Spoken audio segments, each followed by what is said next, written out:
in the heart of a bustling New York City winter, where snowflakes danced like frantic whispers against the glow of towering skyscrapers. An old man huddled on a frost-kissed bench in Central Park. His coat was threadbare, patches of gray wool clinging desperately to his frail frame, and his breath formed fragile clouds in the biting air. Passers-by hurried past, businessmen in tailored suits clutching steaming coffees, families bundled in scarves laughing about holiday plans, joggers with earbuds blasting rhythms to drown out the world. Not one soul paused. Not one glance lingered. The old man shivered violently, his gnarled hands clasped together as if praying for warmth that never came. But what if I told you this forgotten figure held a secret that could shatter lives and rebuild dreams? Stick around for this incredible tale of kindness in the cold, and if it touches your heart like I know it will, hit that like button and subscribe for more stories that remind us of the power in a single act of humanity. You won't want to miss what's next. The story begins on a particularly unforgiving December afternoon in 2024, when the city was wrapped in a blanket of snow that turned the streets into a slippery obstacle course. 17-year-old Alex Rivera trudged through the park, his backpack slung over one shoulder, heavy with textbooks and the weight of unspoken worries. Alex was no stranger to hardship. He lived in a cramped apartment in Queens with his single mother, Maria, who worked double shifts as a nurse to keep the lights on. His father had walked out when Alex was 10, leaving behind a trail of broken promises and unpaid bills. School wasn't much better. Bullies targeted him for his secondhand clothes and quiet demeanor, calling him the ghost because he faded into the background. But Alex had dreams, big ones. He wanted to be an engineer, to build bridges that connected people, not just places. Yet, with college applications looming and no money for tuition, those dreams felt as distant as the stars peeking through the city's smog. As Alex cut through the park to catch the subway home, his eyes caught on the old man. At first, he was just another shadow in the periphery, like the countless homeless folks Alex had learned to sidestep in his urban survival routine. But something tugged at him. A subtle pull, like an invisible thread. The man's face was etched with lines that told stories of decades endured, his eyes a faded blue that held a quiet storm. His lips were tinged purple from the cold, and his body rocked gently, as if trying to generate heat from memory alone. Alex stopped, his breath catching. Around him, the world spun on. A young couple argued about dinner plans. A vendor hawked hot pretzels without a second glance. A group of tourists snapped selfies with the snowy skyline. Why did no one see? Why did no one care? Hesitation gripped Alex. He was late for his part-time job at the local diner, flipping burgers for minimum wage to help his mom. Helping a stranger could mean trouble. Stories of scams and dangers flooded his mind. But then he remembered his abuela's words, whispered in her final days. Kindness is the bridge we build when the world tries to isolate us. With a deep breath, Alex approached. Sir, are you okay? His voice cracked slightly, betraying his youth. The old man looked up slowly, as if emerging from a deep slumber. His eyes met Alex's, and for a moment, time froze. Cold, he murmured, his voice raspy like wind through dry leaves. So very cold. Without another word, Alex shrugged off his own jacket, a worn fleece he had saved up for over the summer, and draped it over the man's shoulders. Then, tentatively, he reached out and took the old man's hand. It was ice cold, like grasping a frozen branch, but Alex held on, rubbing it gently to coax warmth back. Come on, let's get you somewhere warm. There's a coffee shop just across the street. The old man blinked, surprise flickering in his eyes. Why? Why would you do that, boy? No one else has. Because it's the right thing, Alex replied simply, helping him to his feet. As they shuffled toward the exit, the park's indifference seemed to amplify, a silent judgment on humanity's haste. Little did Alex know, this simple act was the key unlocking a door to a world he could scarcely imagine. They entered the cozy glow of the coffee shop, where the aroma of fresh brews battled the chill clinging to their clothes. Alex ordered 2 hot chocolates, splurging his last $5, and they settled at a corner table. The old man, who introduced himself as Elias Hawthorne, sipped slowly, color returning to his cheeks.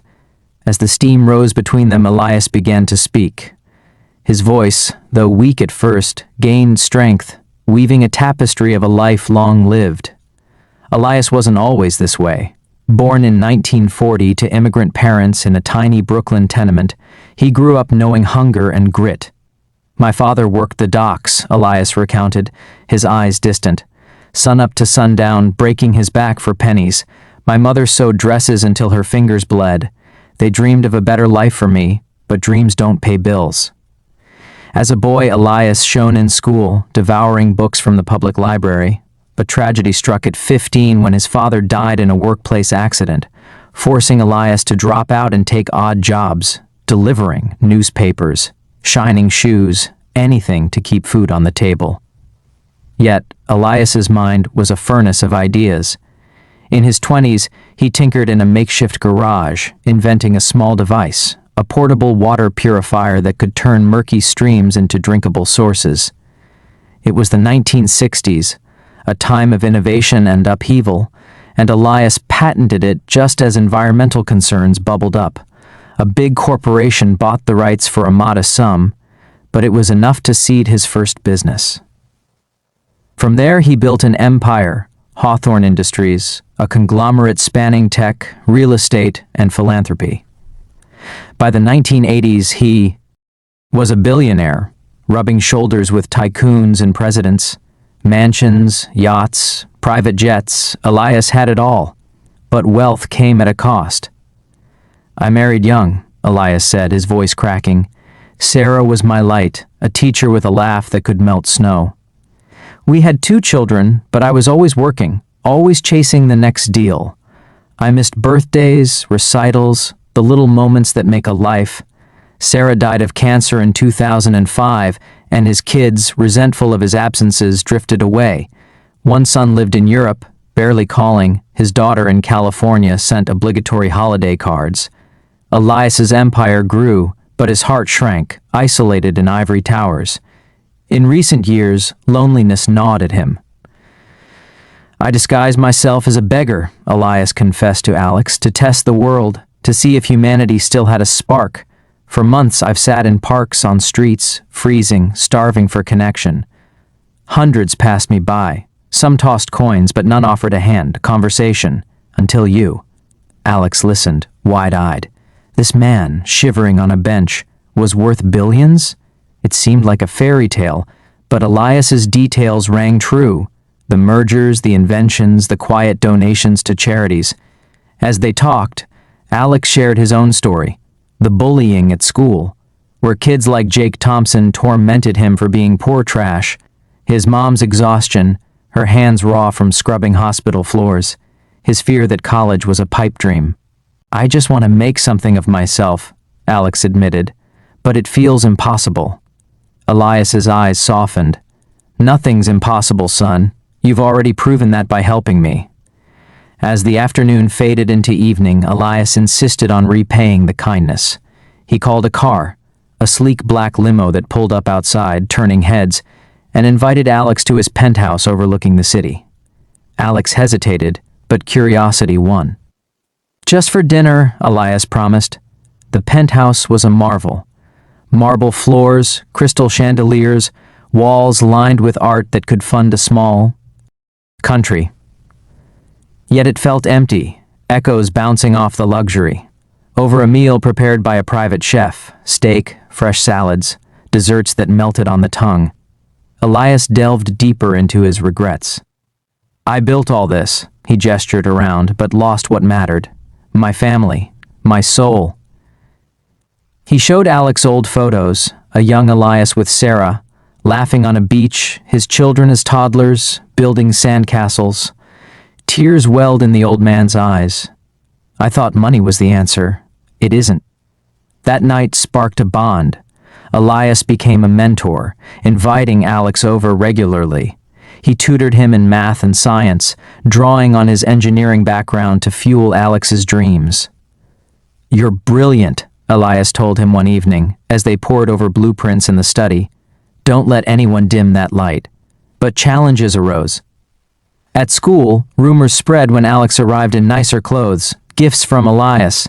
Jake and his crew amped up the bullying, cornering Alex in the halls. "Who's your sugar daddy, Rivera?" Jake sneered, shoving him against lockers. Alex confided in Elias, who listened with empathy. "Bullies are cowards hiding their own pain," Elias advised. "Stand tall, but don't fight fire with fire." Together, they devised a plan. Alex joined the school's robotics club, channeling his energy into building a drone that won a regional competition. The victory silenced some taunts, and Alex gained friends. Kids like Mia, a sharp-witted girl with her own family struggles, who saw past the rumors. Meanwhile, Elias faced his own trials. His health declined. The cold exposure had worsened an old heart condition. Doctors warned of limited time. "I've made peace with it," he told Alex during a hospital visit, "but I need to fix what I broke." With Alex's encouragement, Elias reached out to his children. Tearful calls led to visits. His son flew in from London, his daughter from LA. The reunions were raw, accusations of neglect, apologies flowing like rivers. "I was wrong," Elias admitted, holding their hands.